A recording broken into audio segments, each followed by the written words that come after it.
Welcome to The Tech Pill, a podcast that looks at how technology is reshaping our lives every day and exploring the different ways that governments and companies use tech to increase their power. My name is Gus Hossain, and I'm the Executive Director at Privacy International. I'm Caitlin, and I'm PI's Campaigns Coordinator. Hello! Welcome to this second edition of our series on young people's digital health and human rights. As a reminder, this is a 3-edition series looking at these issues as they're experienced by young people in Kenya, which was the last edition, Colombia, which is today's edition, and our next edition will explore Vietnam and Ghana.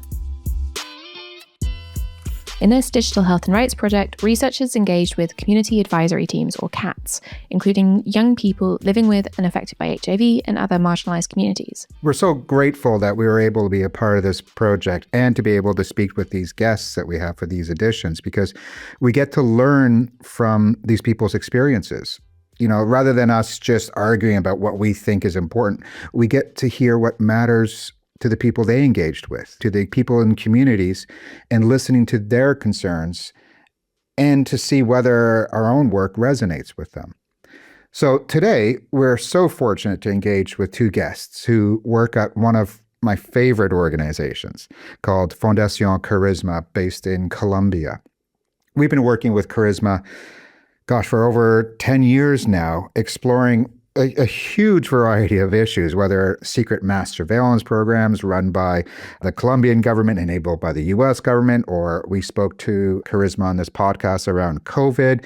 We're working with Karisma now on militarization of tech. So this huge variety of work that we're doing with them. But now we get to speak to them about something I'd never spoken to Karisma about, which is how they engaged with young people around dating apps. Yes, and so our wonderful guests today are Laura Grisales Silva, who is a content strategist at Karisma, and Natalia Andrade, who's an advocacy coordinator.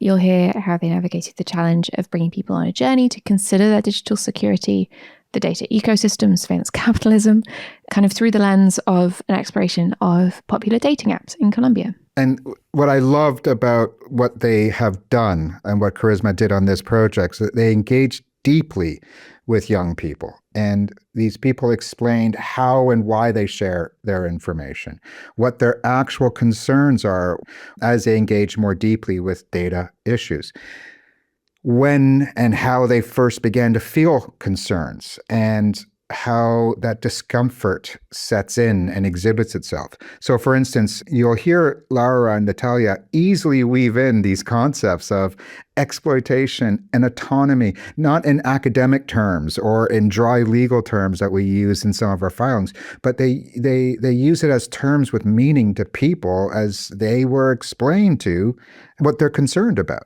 Yeah, and we also get to hear a bit more about the context specifically in Colombia, where there is an active policy discussion, but also like how to get both policymakers and the general public grounded on what all of this kind of abstract stuff actually means for people. Yeah, because otherwise policy debates are dominated by government officials, lobbyists, and policy nerds like us articulating these abstract ideas about data subjects, personal data.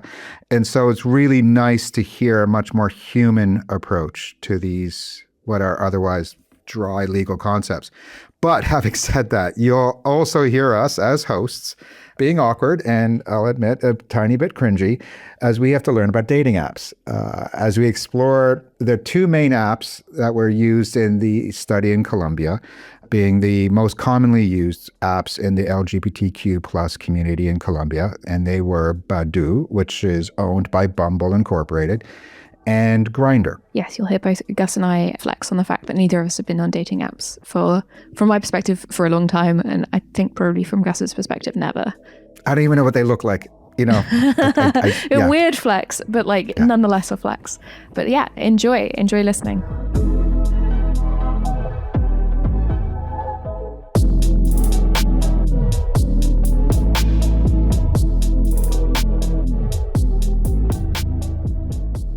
My name is Laura. I've been working in Karisma for 2 years now as a content strategist. So pretty much learning a lot about social media, but also content that is written internally and all of these communication strategies, sort of learning too about all of these topics that I find very fascinating. So I'm kind of a newbie, but also pretty curious about all the things that I have learned throughout these few years. Hi, my name is Natalia Andrade. I work at Karisma as advocacy coordinator. I've been working there like almost for years. I'm a philologist and also I studied like literature. But then I came into the digital rights like movement and I have been working there since there. Awesome. Cool. First, I got to say, Karisma is like one of my favorite organizations on the planet. So it's really nice to meet you. Last time I was in Bogota was like in 2018. So it was, before your time, but I've always loved working with Karisma. And I'm so glad we get to have this conversation. Second, on the content strategy stuff, you're talking to two nerds here. Like we want to be nerds on content strategy. Like Caitlin and I spend a lot of time wondering how we can be doing content better, how we can be engaging better. So it's just, it's great to have a fellow traveler in that very, very hard domain. Yeah, so you're both here today because you've both been working on this really cool and interesting toolkit for people to use to understand and to work through the issues around data use in dating apps. So what is it about dating apps that is kind of particularly interesting? First, it is important to say that it is part of some project that we are working together, that it is the HRP Digital Health and Human Rights Project, right? And the idea in this project is to work alongside with young activists from Colombia, Ghana, Kenya, and Vietnam to research and advocate for the intersection between digital rights, digital health, and human rights. So this toolkit is part of something that we work inside of the project that is a national advocacy plan. The idea was to give to a group conformed by young activists in those topics many tools that they could use to their activisms and their advocacy activities that they want to do. It was part of cybersecurity area. We wanted to strengthen their abilities on the topics, and that's how we came to idea to do a toolkit related to dating apps. Yeah, and while doing some research about the topic, I remember that I looked into Reddit and social media to see how people perceived dating apps. And like they have always been popular for the last few years. It is a space where people really interact differently in the digital environment. And it is an issue that implies a lot of young people too. We thought that it'd be interesting and different. People think that digital security are just focused on like the main apps, but we think that right now our lives are on digital environments almost everywhere. So I think dating apps was a really innovative way of looking up that approach. Right. We have like this group of people and we had to give them like tools to improve their knowledge about cybersecurity or digital security. But then we realized a bunch of organizations have made some toolkits like taking to cybersecurity or digital tips or something like that, right? And then we wanted to do something new for them. And that's how, by chatting, by some conversation with them, we realized that we don't have like local information about dating apps. And that's something that they're like using all the time. So if we want to protect them and to strengthen their abilities, then we must like do something related to dating apps. And that's how we came to that idea. And that's how we identified that Grindr, Badoo are like the most popular dating apps in LGBTQ plus communities. And that's how we came to that idea. And did you focus on LGBT plus communities because of the increased vulnerability of those communities, or because the young activists were largely, LGBT themselves, or like why was that particular community particularly interesting? Because like a significant part of our CAT in Colombia is people that are part of those communities. Cool. And the CAT is the group of young people, right? Yeah. It is community advisory team. The project, the HRP, had cats from Ghana, Kenya, and Vietnam. And in each country, there's a cat. And right here, most of the people that are part of the CAT are part of LGBTQ plus communities. Cool. And so you started working on Grindr and Badoo. I've heard of Grindr. I haven't heard of Badoo, so that was quite interesting. I mean, just because I've been out of the dating pool for a long time, but nonetheless, it was a new name to me. And, you know, when you started kind of looking at them to decide what was particularly relevant for the toolkit, like what things jumped out to you as particularly concerning about those apps? I think that we found like two, for me, right? Because it was something that like really personal in some part of the work. First of all, that tech industry are exploring intimacy for data. And I think that it is like something really cruel, because we're talking about like the most private and intimate part of the human's being. And right now it is being exploited by like huge industry, right? And we're working about desire, love, need for recognition, and right now it is being commercialized. And I think that it will be like really important for those community to understand that, right? Oh, at least to flag to them that it is happening. Also, because we are speaking about communities that have been historically discriminated, and we have a bunch of things in Colombia that we have to improve for those people to be rights guarantees. The lack of transparency and accountability for those companies, it's a problem here. And right now in Colombia, we are discussing an bill related to personal data, right? And I think that try to mix in those things, like how the communities are feeling what is happening with their data, but also to make some analysis about the politics and the privacy is handled by the companies, and the same times related that to the discussion that we are having here within laws and regulation. It is like really important, and we try to mix up all that things and try to produce a tool that could help in all those areas. Yeah, I think something that we were addressing or like finding was the tension between digital security and how we can give tips when like there are a lot of gray areas. So we worked with a digital security specialist here in Karisma. She helped us gathering information. She analyzed a lot of this privacy and politics that were in the apps, and she created these tips and recommendations for digital security. But then we read them and we sort of read the room, and we thought that there's this particular example that I really liked, which was we had this suggestion of people not linking their personal profile or personal social media to their dating apps. And we thought that was a great tip because it would help you if like you had a bad encounter, bad digital encounter, and people do not find you on social media.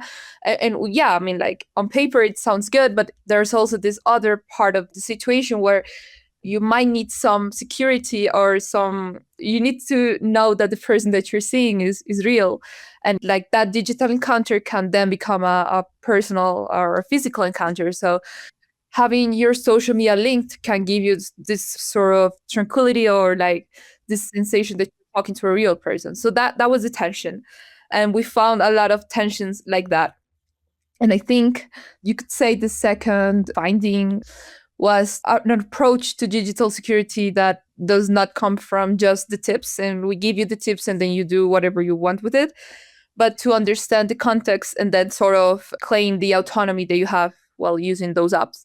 We thought that the best thing that we could do was to give them the information that they need to also address these political claims that are also very important, because when we finished creating the toolkit and we did this exercise where we gather everyone and we talked about that sometimes you give more information when you're in a dating app that you would not normally give. So you give your name, but you also give your height, your weight, your political interest, your taste in music, your astrology sign. And like there's a lot of information that you give because you're willing to find a connection with someone, and you're sort of thinking that the more you give to other people, the more transparent you are, and also the algorithm will profile for you people that are very similar to you, so you don't feel any problem by giving information. And we think that as Natalia said, that is something that companies do know, and they do take a great bite on that. And we can talk about the political implications of that. But yeah. Also, like, I think that the most powerful conclusion that we found was that autonomy is the most powerful tool that people had, right?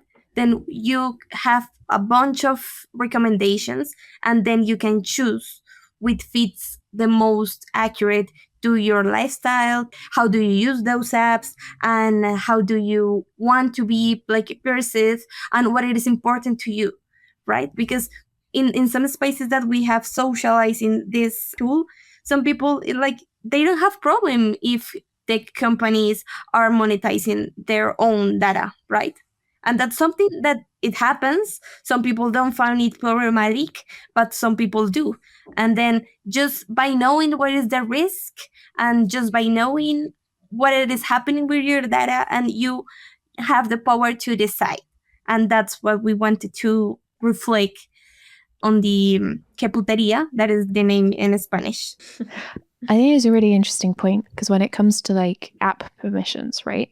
One of the things that we tell people to do generally is to, if you're downloading an app, to have a look at the app permissions, what's it's asking for, and have a think, does it need all of those app permissions? And that's helpful to a point. But if you're downloading like a map app, maybe it does need your fairly precise location. And so you look at it and you go, well, that brings value to my experience of the app, right? Like that's part of why I want it, is because it has my precise location. The issue then is, you know, as you say, it's choice. A lot of what we talk about when it comes to privacy is choice. And it's the company is using my precise location to show me, yes, where I am on a map, but maybe also then to pass on to, you know, X, Y, Z other people.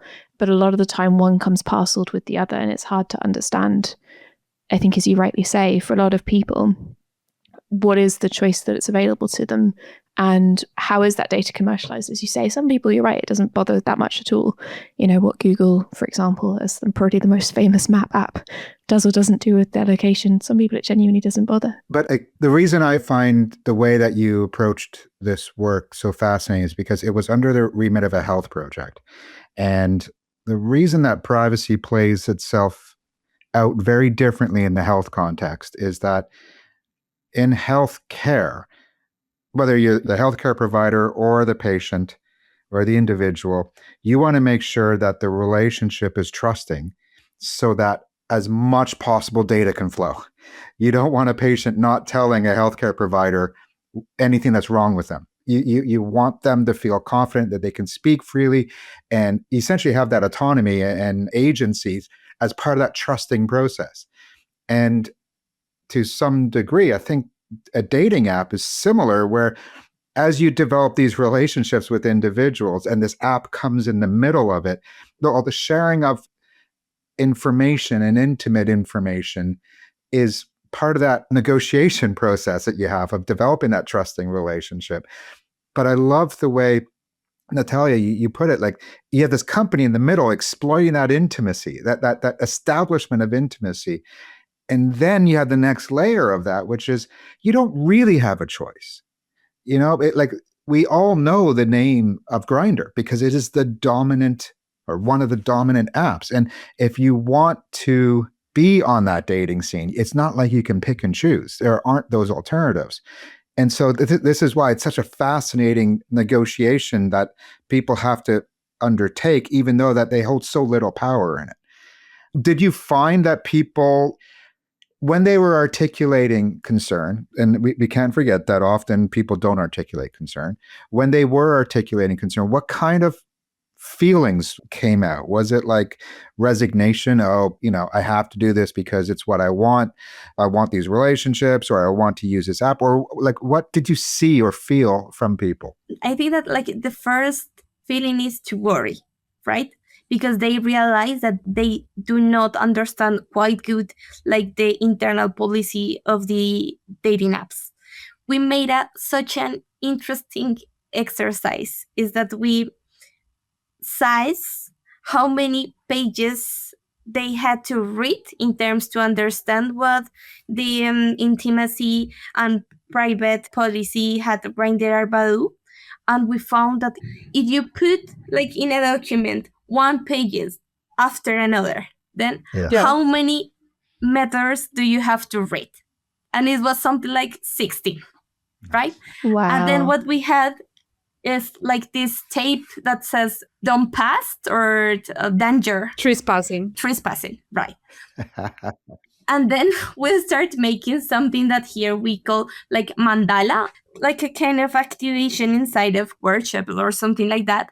And then we start asking things related to dating apps to all the people that were on the room. They didn't know that what we were doing was like measuring or trying to scale those meters in something that they could see.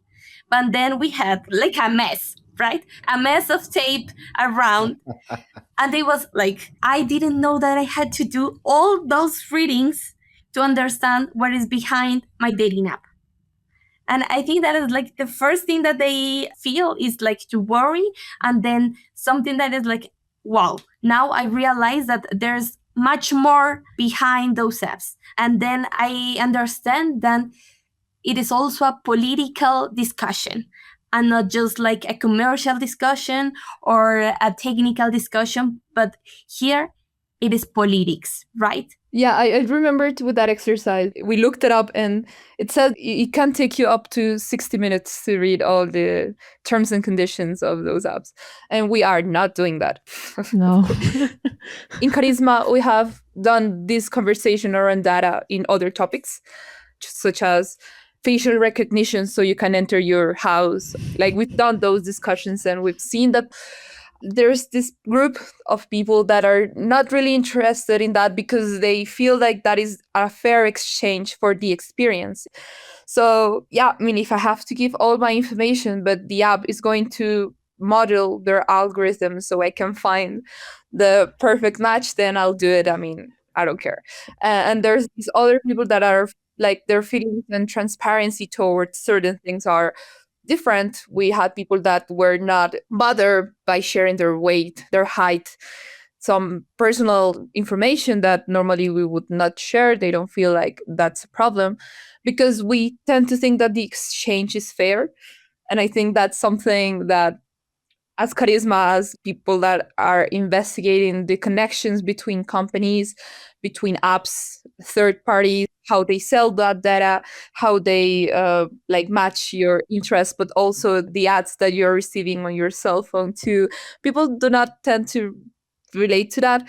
And there's this myth that says that my phone hears me when I'm talking, but we were like, not really. They are knowing a lot of information because you're using a dating app or you're using your social media, and they tend to connect those and then give you the perfect ad and you feel like they're hearing you. So we think that is a process because culturally the apps or the companies have done a great job by making us believe that the exchange is fair. But then we are here as social organizations that defend human rights to say to them, hey, maybe it's not like that. Maybe there are a lot of political implications, as Natalia said, and maybe actually companies are really profiting selling your data. And we don't know what you can do with it. I mean, if you like it, if you agree or not, but you should know that. You should be informed. You should make informed decisions when you're using those apps. And I think that's where power to the people. I mean, people can choose. And I think that's a great exercise because you're not putting them in boxes thinking that they are just people that are not critical. I think people are very critical. And this toolkit has a lot of those discussions that have already been done in Karisma. Very nice.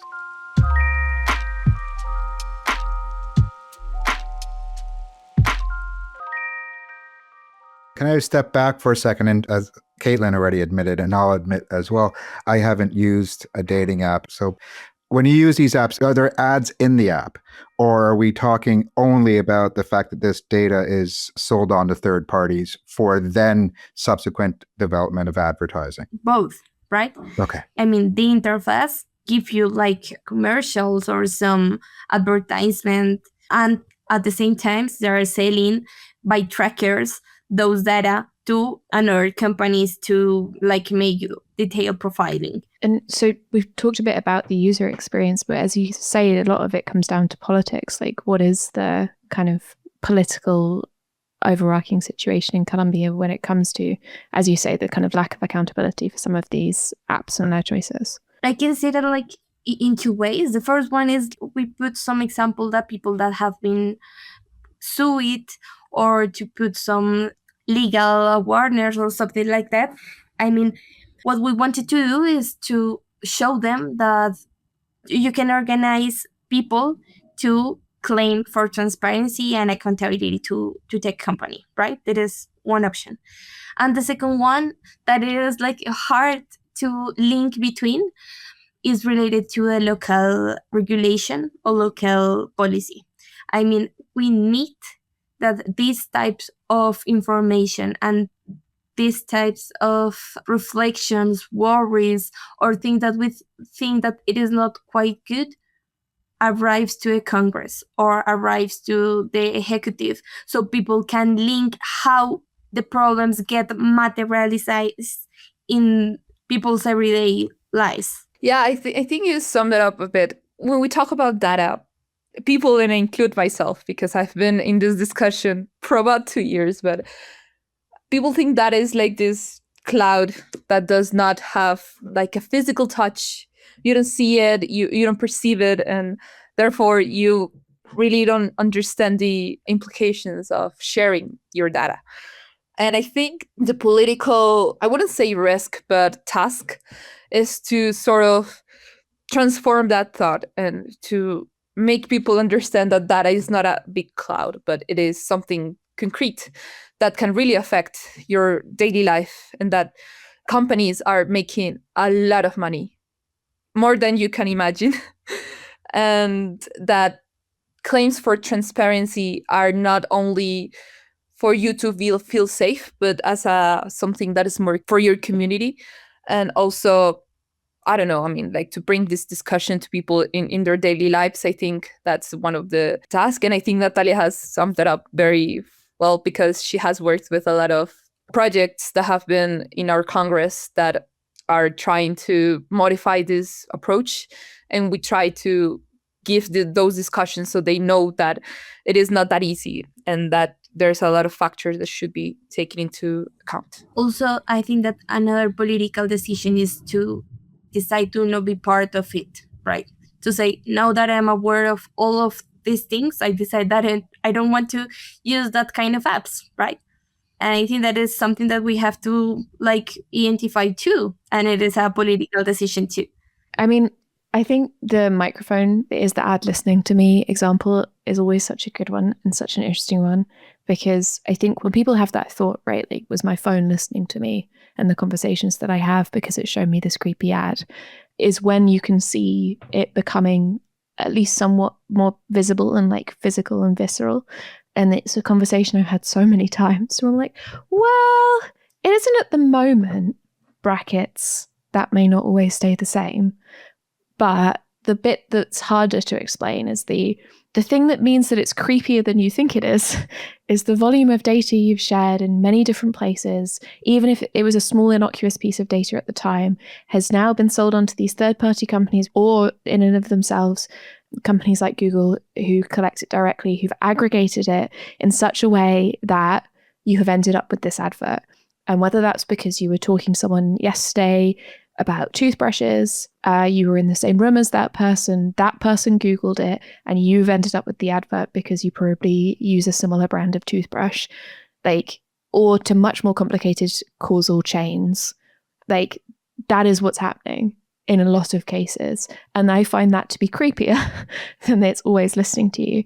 And when you add dating app information into that mix, which you're right, can be super personal, height, weight, but can also be, HIV status, can also be your own personal kind of menu of sexual interests, can also be pictures, can also be all sorts of other things.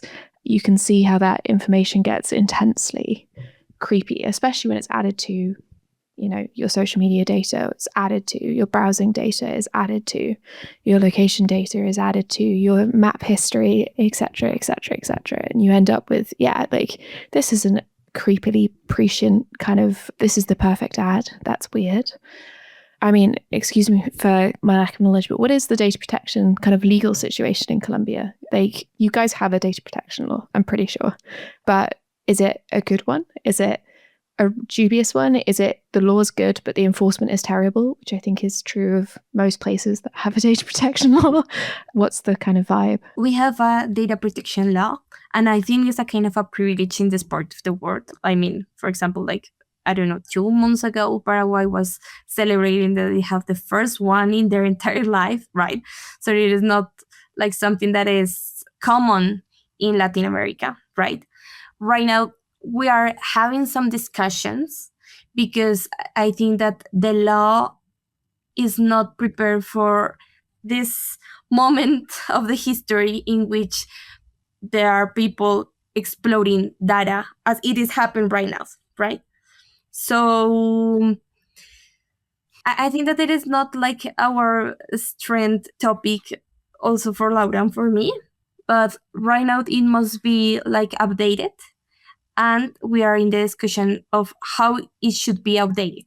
The bill that it is right now on the Congress is made by a Spanish enterprise. It is not something made here, right, based on the necessities that Colombian has. And it is a political discussion. And right now we have a bill that has joined 2 bills.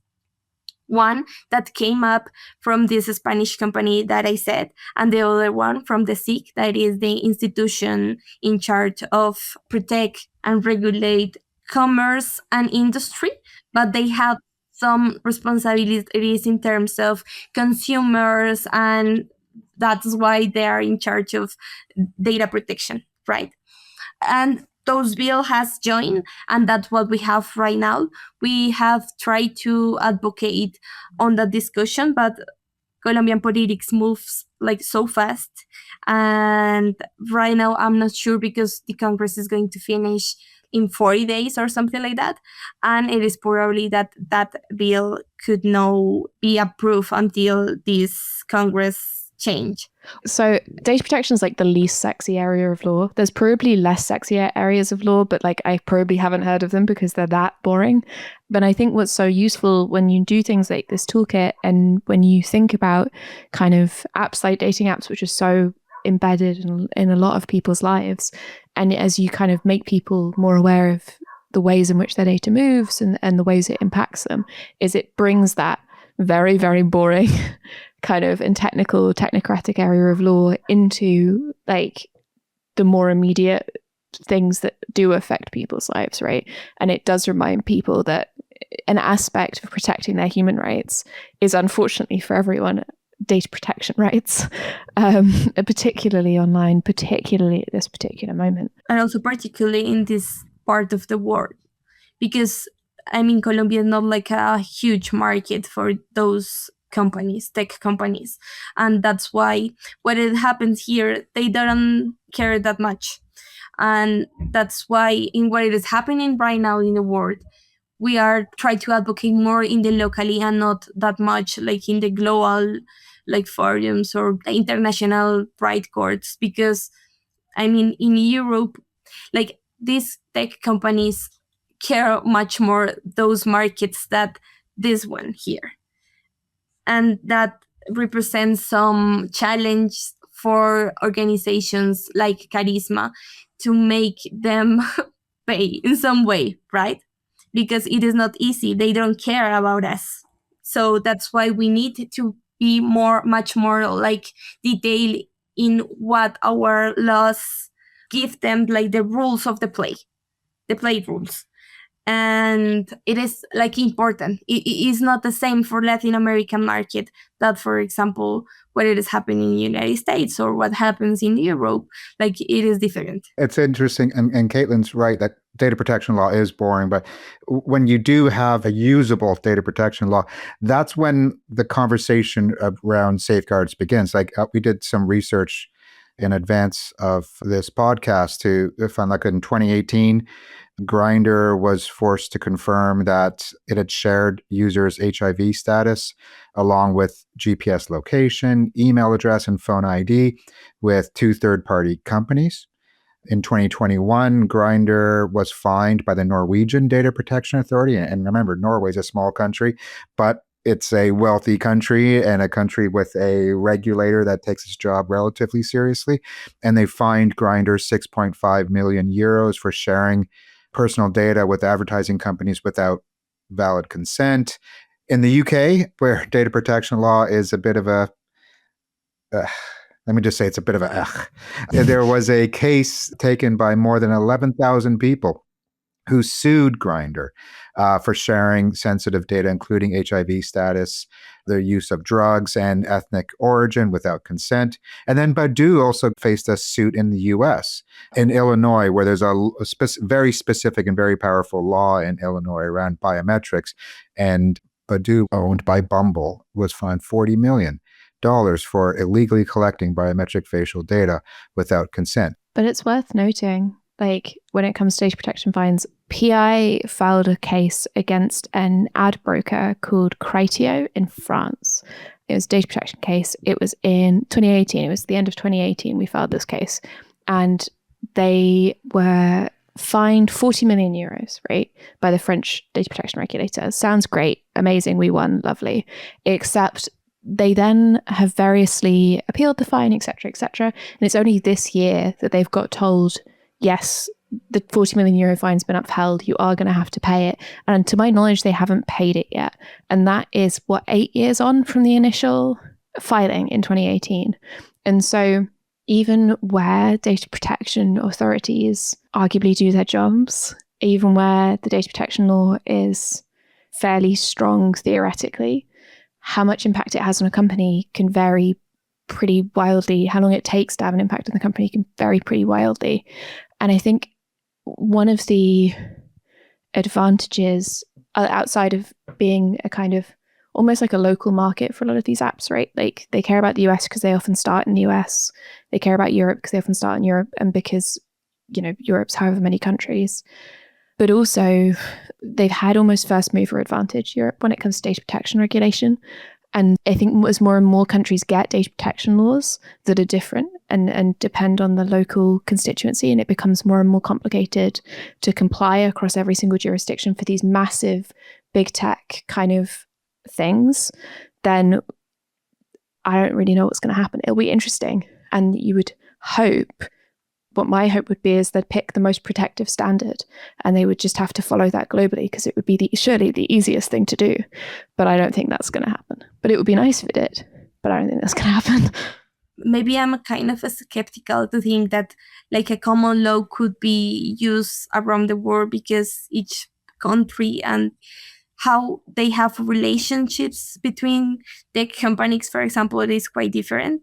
For example, in this part of the world, I mean, we are not also seen as consumers, maybe, but also as part of the call centers that made the moderations on contents or something like that, right? We are like in a different part of the supply chain. In Latin America, they all the time are seeing what is happening in Europe and try to copy paste here. And that's a problem that we have in this region, because most of the times, while that regulation could give us some light or some ways to see the problem, it doesn't have the same impact right here, because it is not the same, because our relations are not the same.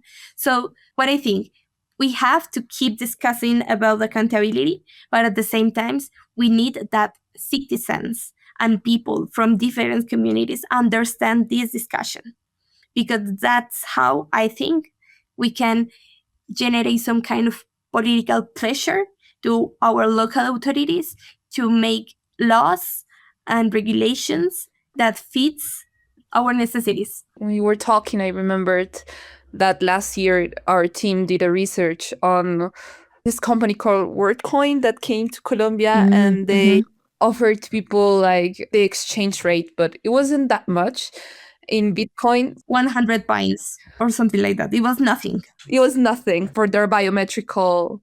I think it was the iris, your eye, and people did the exchange without problem because I mean, this is a country with a lot of inequities and people are not very well informed, and which goes back to what Natalia said, that we need people to be informed of the implications of your sharing your biometric information. And they got sanctioned by the SIC, which is this institution that we talked before. There's like this sort of protection, which not that much, but I think the focus that research did was to sort of think what's the information that people have available to understand giving your personal data. It's a complicated issue, and here in Colombia I think there's very few institutions or organizations that can talk about that, because it is actually, as Natalia said, a quite new approach on that situation for our country too. So I think this kind of exercises, like talking about something as personal and as common as using dating apps, are like a great way to introduce people to data protection and to data awareness, because it blurs out the line, and it does not become something that tech companies and the government are discussing and we are just watching them. It becomes something that it is in your cell phone. It affects your real life. And I think that's like the strategy that Karisma has been taking so far. And it's been great because it has given us the chance to bring to the public interesting conversations, interesting point of views. And definitely people have been at least asking themselves about data, which I think that's a great way to start. Absolutely. Yeah. And it's a perfect kind of loop background to the toolkit, which we'll put a link in the description. But is there anything you want to tell people like right now who are listening about the toolkit before they go and click the link, which they should do? Right now, just wait, because we are doing some like adjustments, but hopefully in the middle of May, we have updated our website, that is info.karisma.org.co. And also in our social media, you can find us Karisma with K. It is important. And what it is, this toolkit that we have been talking about like for an hour.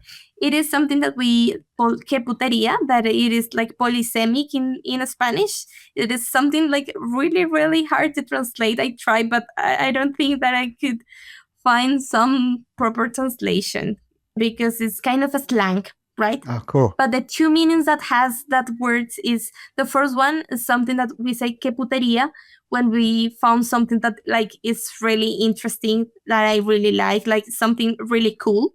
But at the same time, we use those terms to refer something that piss us off. Excellent. So we wanted to create something that piss off the people, because they must like organize to ask for accountability and transparency to the companies, but at the same time, we want the people could enjoy how they get involved and their relations between those apps, right? Because we are working about love, desire, sex, right? So like there are like the two meanings, and that's why we called it que puteria. And it is a logbook, right? Because we try to take this kind of trend that it is right now about the analogic word that come back again, and we are trying to reduce our screen time, and we want something that people could write with a pencil or with a, I don't know, whatever they wanted. So it is, first of all, we have some reflections, right? That what it is this, and we give them some information that we found in the terms and policies of these apps, and we propose some exercise so people can reflect about that. What happened after you discover that For example, dating apps can request 53 types of personal data. What happens inside of you, inside of your heart, inside of your mind, and how do you feel? So we wanted to create a space for reflect also, and also contain some care tips, because we tried like to break that idea of physical security and digital security and talk much more in terms of care. How can you care yourself, and how can you care your community and your friends and your future matches? And that's why we are talking about digital care for dating apps. Yeah, something that I would like to add is that it is a great design. Our graphic designer, she's very talented, and she created this full of color and great graphics. And I think that's also very important because we would like people to keep it. And it's like when you carry a journal with you and you write prompts or things that you find interesting. We thought that idea was great because then people can understand that on a personal level, which I think is the first approach, and then sort of understand that and then organize themselves. And also something that you can sort of download, print, and share. And it can also help the people from the CAT. So they take that resource and they activate that resource in their context too. So it is something that is useful for activists to create some sort of either workshop or transform that into something else. So I think that that was also the idea, to create something that you can interact with. And the idea is that you feel like those points that are made on the login, you feel like they're your own too. I don't know. I mean, that was some sort of the idea, to have a lot of creative input and output for that. A great icebreaker for a first date. Yeah. Yeah. Unfortunately, it is just available in Spanish, and we tried to make it like as Colombian as we could, right? Because we want something like really local that people could read it and say, okay, I can reflect myself on those words, right? But we use Creative Commons license, so everyone can upload it then and print them and make whatever you want with it, right? And that's why we created, thinking that it is not for us, it is for the communities that are inside of the CAT and the communities that they represent. So the idea is that we can have them printed and like split it around Colombia as much as we can. Awesome. I just think it's absolutely beautiful. I think it's wonderful that you started with this incredibly painful and annoying exercise of having to print off all those meters of pages and to show people how cold and clinical the app can be. And then you create something so warm and creative and adaptable and open. I think that's wonderful. And I can't wait for more and more people to see it. So thank you for sharing that with us. Awesome.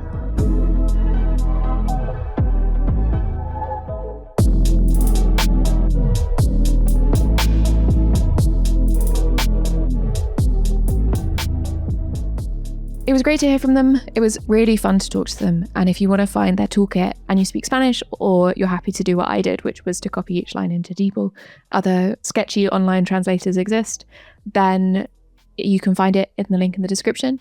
I think it's really an interesting kind of reminder in some respects that the things that we know, that Gus knows, that, you know, maybe you as a listener know about how much data these apps collect, where the data goes, and the ways that data can move is not like necessarily something people think about or know about or reflect on in the ways that maybe we do.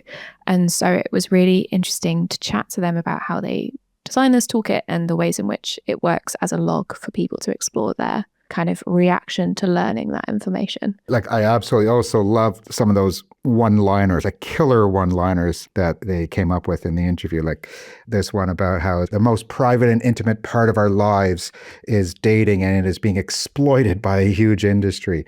Or how love, desire, and a need for recognition is being commercialized. It was such powerful emotional language. for something that Caitlin dismissed as incredibly dry and boring, being data protection law.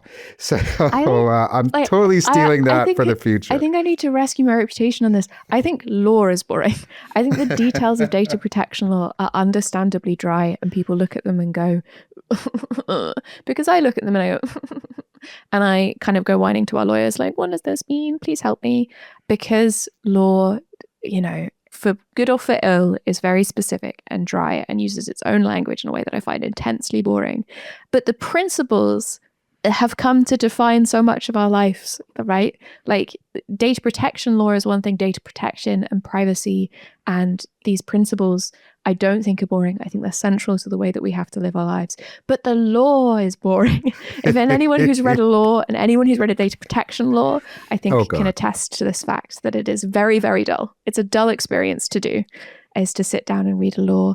It's slightly better to go and read data protection authority guidance around a law, but that in and of itself is a boring sentence. So, And that's why what Karisma has done is such an incredible public service, which is that they've gone and spoken to people where they're at, and using the tools that they want to use and looking through that lens and thinking, okay, how can we engage with people to understand their contexts and to understand the risks and understand the issues? And that led to the final one-liner I'm totally stealing from them, which is that autonomy is the most powerful tool that people have. And this came out of their discussions with the community. It's not the language they went into the discussions with. It's like us showing up with a PowerPoint presentation with the opening slide being autonomy is important. No, this is something that came out. And so there's so many fresh ideas and fresh approaches from this work. We're so grateful to Karisma for having done it. So if you want to follow Karisma's work, we will include links to all of their work in the description, wherever you're listening, or on our website at pbcy.org/techpill. Thanks for listening, and thanks to our guests for joining us. And remember, you can sign up to be the first to learn more about our work at pbcy.org/podsignup. Don't forget to rate and subscribe to the podcast on whichever platform you use. Music is courtesy of Sepia. This podcast was produced by Max Burnell for Privacy International. Bosh.